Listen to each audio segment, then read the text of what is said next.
fought long and hard, Commander, and it's all come down to this. We're with you. Good luck.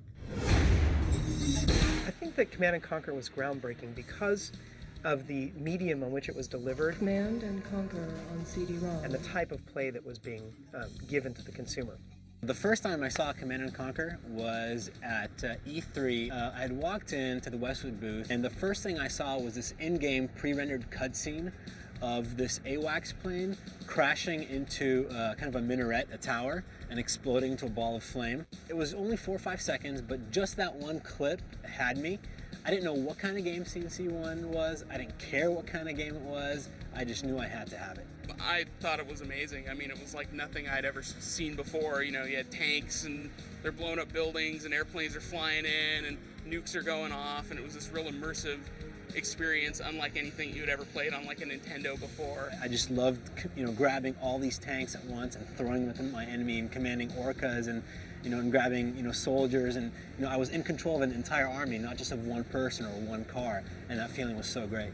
When CNC1 came out, I was actually going to DigiPen, which was the first video game programming school, and me and my roommates, there were 5 of us living in this house together, and one of the guys had a computer, he got the game, and none of us knew what an RTS game was, and we spent countless hours playing it, and we all got copies, and we were playing each other all the time. We didn't get any schoolwork done for like a month. It was awesome. They added an online feature where you dialed into your friend, and I had a buddy who had it, and again, the first time we ever connected, and instead of playing AI, I was playing a buddy of mine. That was so unreal. That was just the most amazing experience of my life.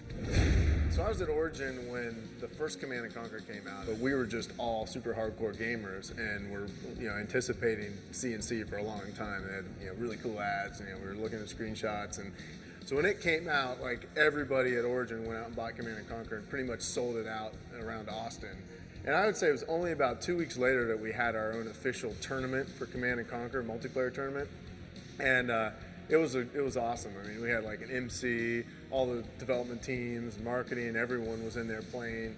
And it was actually the first time in my, at that time, short career in gaming where I actually saw the whole studio rallying behind a game that we didn't even make. That's more the game series in general. Most people, and myself included, like the idea of the storyline. The whole alien substance comes to Earth and people fight over it because it means a lot. Sorry to interrupt your briefing, Commander, but we need your help now. Kane discovered we were hiding Mobius, and he's throwing everything at us but the kitchen sink. It's up to you to mobilize the strike force. Acquire Mobius and rendezvous with the rescue choppers. Mobius may be crazy, but he holds the key to this Tiberium riddle. The most memorable CNC moment, I would have to say, was in the original Command & Conquer when they introduced the character of Kane.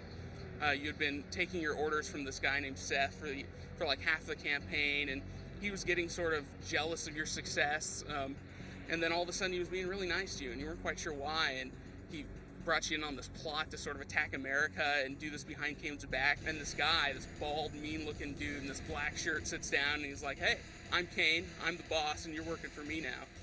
And that was just an amazing, moment in gaming and storytelling that was like, wow, I immediately know who this guy is. I know why he's a badass, and I'm working for him. This is very cool. If you ask anybody what their favorite character was, and I would have to agree, it would be the Commando. You could blow up buildings, which was awesome, and each time you would click on a building to destroy it, he'd give this good line. He'd say, "I got a present for you." I got a present for you with the C4 and one-hit kills on structures. That was, he was so full of character, and he was a great unit. Back then, there really weren't a lot of games that allowed you to compete with each other, and it wasn't just about like reflexes. It was about strategy and when to build your forces, when to attack, when to focus on your economy. So it was just brilliant. So we created the Covert Operations to make individual missions that you could pick out one at a time, not in a story, and that were really hard. And at the end of the day, some of them we felt were nigh impossible. But it turns out that within hours, people had beaten most of them, if not all of them.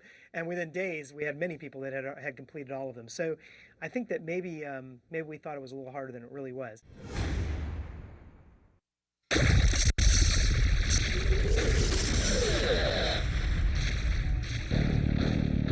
Well, at first, the reason we really were inspired to create Red Alert was fans wanted more. People wanted more Command and Conquer, and we clearly couldn't put the kind of number of years into the product to sort of start from scratch and build a whole new thing.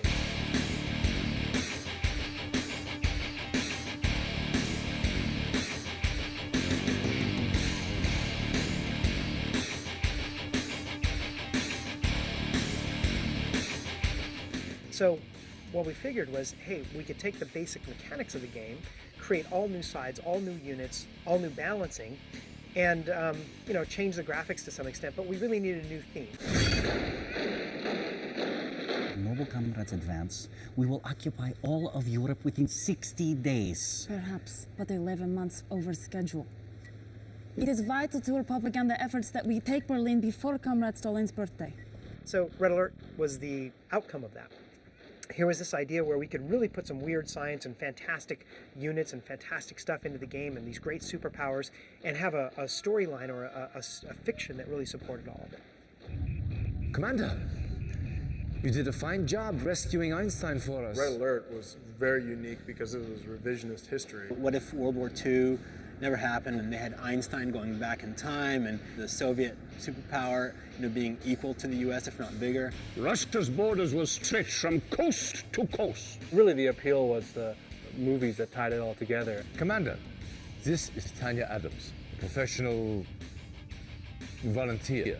And it was so funny. It was taking something, a subject matter that could quickly get a little too serious and actually put a really comical twist on it. So you see Tanya being captured and then she gets away and then boom, she's there on the map as this little, couple pixels tall unit. It's like, yes, now I have to blow up this base and kill everybody in it. A lot of people don't know that Red Alert was actually an expansion pack to CNC. And it was supposed to be kind of this alternate kind of Command and Conquer thing, and then they ended up thinking that it was so good that they made it a standalone product. It sold blockbuster numbers. To this day is still a favorite of the series. It's Stalin!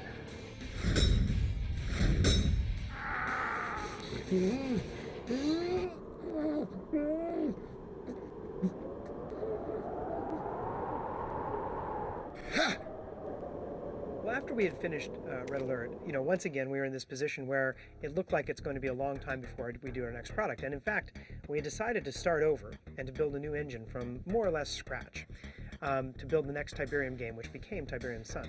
So we had a long gap there, and the best thing we could do with all the artists and the audio guys and the designers was to devote them to building new mission packs and new units for Red Alert, the game, or the engine. And that's where Counter-Strike came in, and Aftermath.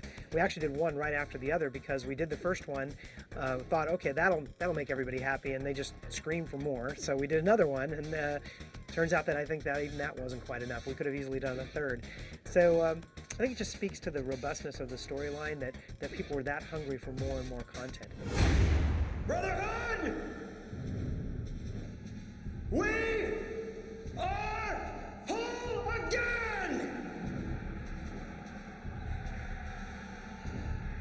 The sickness has been cut out! Well, Tiberian Sun was what the fans were screaming for. Right from the get-go, when we shipped the original Command and Conquer, everybody wanted to know what happened to GDI and Nod, what happened to Kane. In the name of Kane! In the name of Kane! Kane lives! The storyline is really about the evolution of the GDI and Nod conflict. All GDI forces have been destroyed. Repeat, send reinforcements right away. God damn it. We've come to find out that the Tiberium substance that everybody had looked to as this great savior for helping to get natural resources has some really nasty side effects, and in fact is terraforming the planet. And the question is, for what? What the hell is this? What does Kane have? What is Tacitus? Tiberium isn't an accident. It's something that was sent by an intelligent race, and it's the precursor to an invasion. What happened to the technology that you and Kane stole off that UFO? So all of Tiberium Sun is all about Nod, the Brotherhood of Nod, this terrorist organization which has now evolved to a technological group that really embraces the strange mutations that Tiberium is causing and is trying to create super soldiers. My judgment is sound, Kane, and I'm not afraid of ghosts or you. Perhaps you should be. I've seen the future. Our Tiberian future. Versus GDI, which has really sort of retrenched into a position of just trying to hold at bay this Tiberium infestation that's taking over the planet. And now it's not just a battle for the Western world, it's a battle for humanity. Well, in the 4 years between Command & Conquer and Tiberian Sun, the game Command & Conquer had been imitated so many times in so many different ways. It really put a really high bar for Tiberian Sun. And in fact, computers had come a long way. They were much more powerful. So we were really able to explore the three-dimensional aspects of the world, the characters, the units themselves. Take tanks that were now hovercraft and the Orca flyers that became Orca bombers and all sorts of cool things like that. Just all this imaginative stuff that came out of the science fiction of the mixture of the alien technology along with these sort of evolution of war machines. So all this stuff put together made for lots of different ways to play and well over double the number of types of units you had. That's what really made it special, because there's so many different things you could do. And so, I felt really good about the way the product came out. So when we first shipped Tiberian Sun, I remember being absolutely astounded. We had shipped well over 1 million copies into the trade, literally within the first few days around the world. And there were reorders before we even finished shipping some of the different places. So we literally, within a week, went through over 1 million copies, which was just phenomenal. The feedback on the bulletin boards, the feedback in the press, the feedback from all the fans was just amazingly supportive. And, overall, it was a hit. I'm not losing that base, Mac. I'll give you a squad of our best jump troopers to clear the way for your arrival. Good luck, Commander. The game's afoot. Let's kick some ass.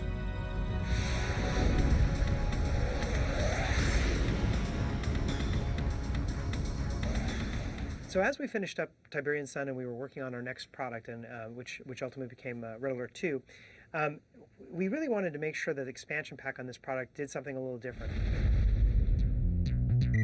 So we added a third side through the expansion pack, which was the first time we actually had done that, and that side was Cabal. Here was this artificial intelligence created by Kane, and really was supposed to be like a master control computer that would help him wage battles, but it became sentient and ended up running the show all on its own. So here was this strange allegiance between Nod and GDI, who were bitter enemies, but recognizing that this thing was actually more dangerous and potentially more damaging than either one of them could be. So they had a sort of very strange and brief alliance to try to put down Cabal. And it made for a great storyline in Firestorm, and some of the missions were the most exciting and the most challenging missions of any of the mission packs ever made for a Command & Conquer game. Mr. President, I'm afraid we have a heck of a situation down here. According to NORAD, we've got Soviet aircraft coming out of from all directions and ground troops pushing up through Mexico. You're throwing everything you've got at us. Listen very carefully. I am not your pet, Mr. President. You know, we'll retaliate. Oh, don't be so sure, Mr. President.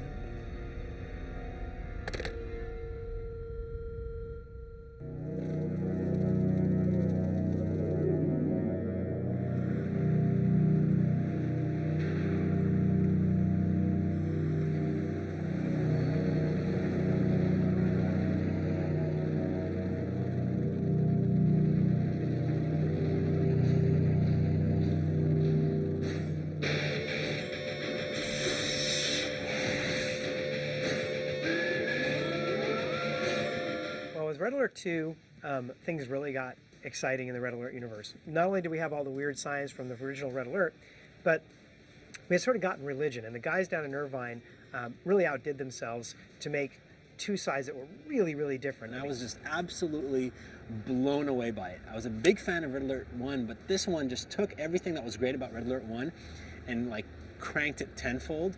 It was super fast-paced. Red Alert 2 had units like, mind-controlled dolphins and squids and psychic soldiers and, Kirov blimps with these giant, demon faces painted on the front that would drop bombs.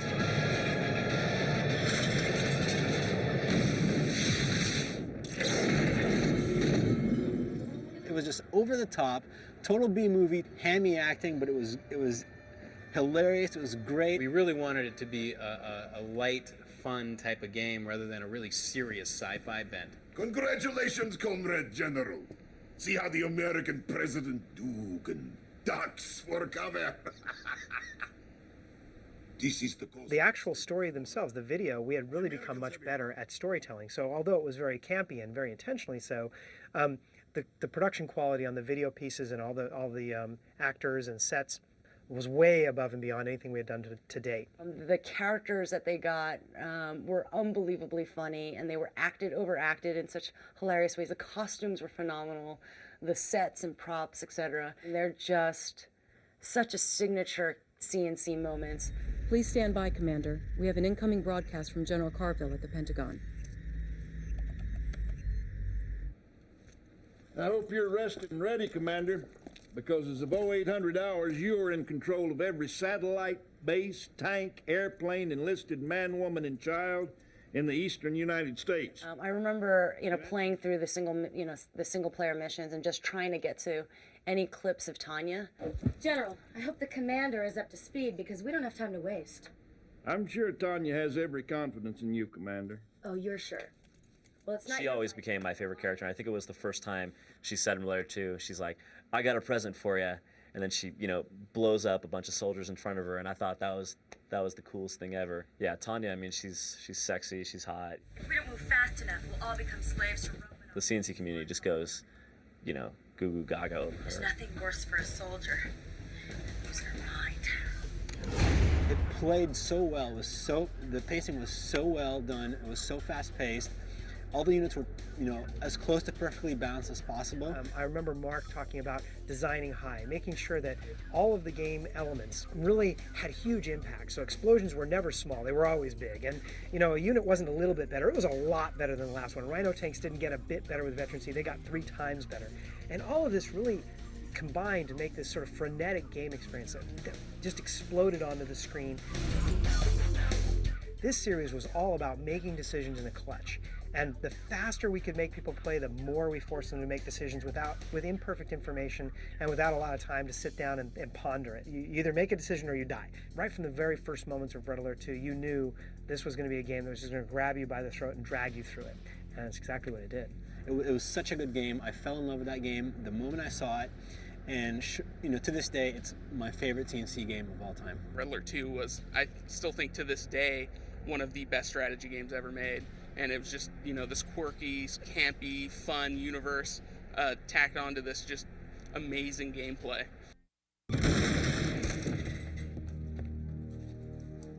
Where's Romanov? When you're done patting yourself on the back, I have a little proposition for you. The president has invited you, us, to his victory gala at the White House tonight. I thought maybe you'd want to ride. Just listen for the sound of the helos.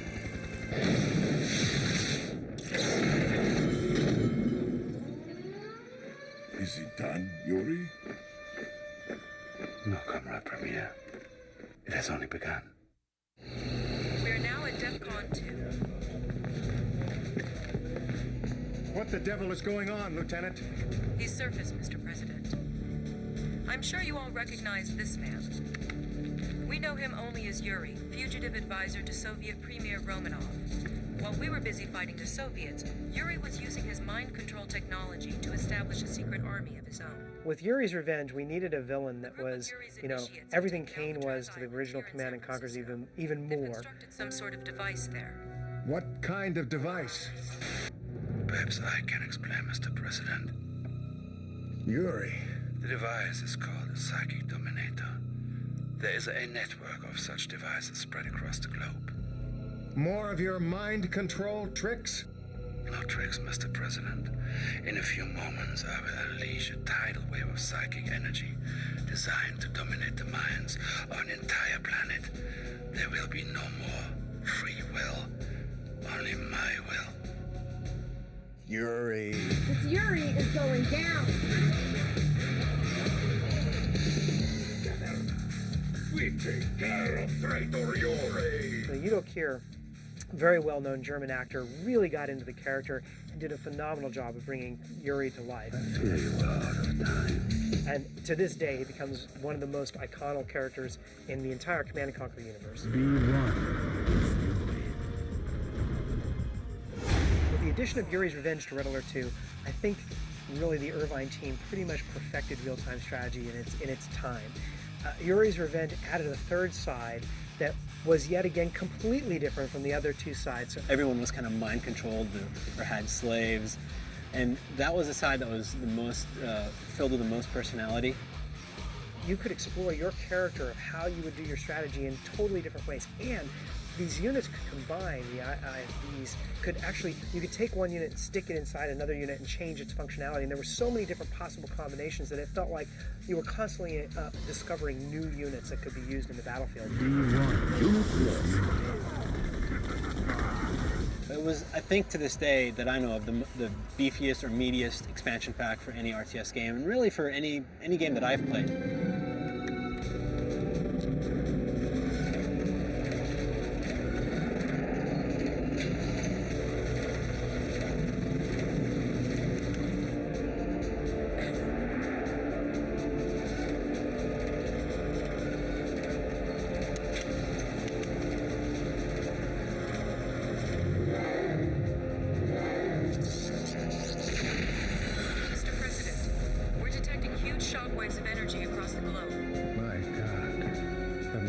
Really going to do it.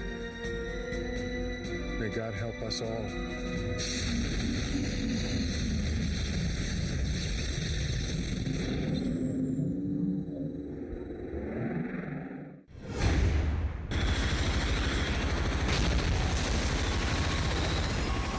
From the very first Command & Conquer, there was this character, which was the Commando. And he really was just like 6 pixels high, but he had these great voice bits, these little clips. Like, I got a present for you, and that was left-handed. And it had all this attitude, this sort of Rambo-esque attitude. And so from that very moment, we had decided we wanted to one day do a game all about the Commando. And that's what Renegade was all about, was this one character from our Command & Conquer universe in the Command & Conquer world, and how he could make a difference in the battles. And that's what Command & Conquer Renegade was really set out to do, was to let you fully explore what it was like to be the Commando in the Command & Conquer universe. We need those reinforcements yesterday. It's a fantastic game. It was all about you going through the world and discovering what horrors Nod had created and being able to turn around and defeat them sort of single-handedly. In the modern world, great leaders resolve their conflicts with words.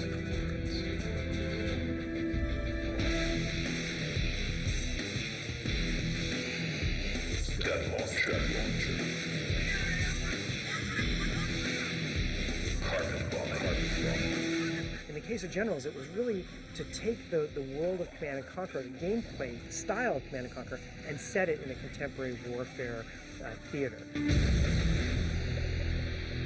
mean, it's such an exciting, volatile place, you know. It seemed like great fodder for us to really center a universe around. And they were more based on kind of real-life counterparts, the Chinese, the Global Liberation Army, United States. And then we, fought over the world that way. It was our first opportunity to bring Command & Conquer as a franchise into the 3D world. Finally, we had 3D hardware that could actually generate these huge cities with shadows and characters and tons of hundreds of units all battling it all out at the same time.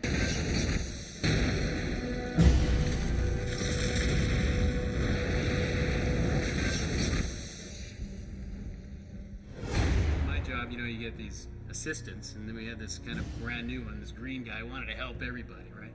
During the development process of Command & Conquer Generals, specifically during the last couple months, everyone would drop what they were doing at the end of the day, and we would play the game in multiplayer mode against each other. We always have tournaments between each other to see who's the best, 1 versus 1 and 2 versus 2 player.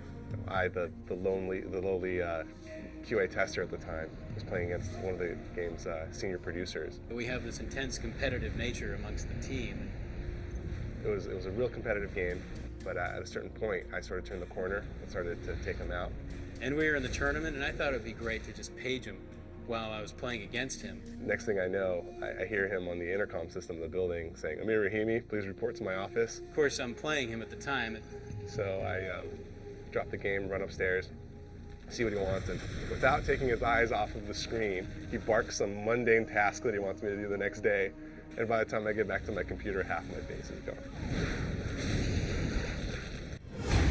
Generals was kind of cool because it was the first time you really got to play with sort of modern military hardware. Had a twist, of course, but to play with those kinds of toys in a big RTS setting, that was really the first time that had been done well. It was so compelling to us that we decided to really try to tell the entire story from the point of view of the game engine. And that was what was when Sage was created, the actual game engine that we still continue to evolve to this day. Well, with 0 Hour, Generals really came into its own. Not only was this expansion pack chock full of new units, new missions, all sorts of new tactics, all sorts of new things, and some really great graphical advances. In addition to all of that, you had these characters, these generals that you could play a role as. When we started making Command & Conquer General 0 Hour, it was just going to be a pretty standard expansion pack. We were going to add a few units to it and put some new campaign missions in there, and then just do a few general feature improvements. As we started into that, the designers started playing around with some of the unit files and found that you could take pretty much any one of our units and do some pretty simple mods to them, taking features from other units and make a completely new unit. So you could take a tank and suddenly have it shoot a laser or shoot a projectile that would explode in a big field of toxins. And so the actual characterization of your forces was a reflection of the general's style. And so when you were playing against a particular type of general, you really knew what kind of tactics and strategies they might use. So there would be a stealth general, and there would be a toxin general, and a laser general. And we took all those generals and kind of strung together a campaign called General's Challenge, where you would face each of them. That campaign allowed us to kind of go back to that Red Alert 2 days of a little bit craziness, a little bit of campiness. Our audio guys really did a fantastic job of going in and creating these great personalities such that the Toxin General, while you were fighting him, was kind of taunting you with this creepy voice. You will come for the toxin, but you stay because you're dead. And the Stealth General had this really, kind of sneaky, quiet, evil voice to him. You didn't need those troops anyways. So that added a lot of personality to the game, and I think that was a really great feature that made that an awesome expansion pack. Without that, it would have been a full expansion pack. With that, I mean, it was almost a completely new product. Overall, I'm a big fan of all the CNC games, but I've probably had the most fun playing 0 Hour. It was never meant to be, General. Goodbye.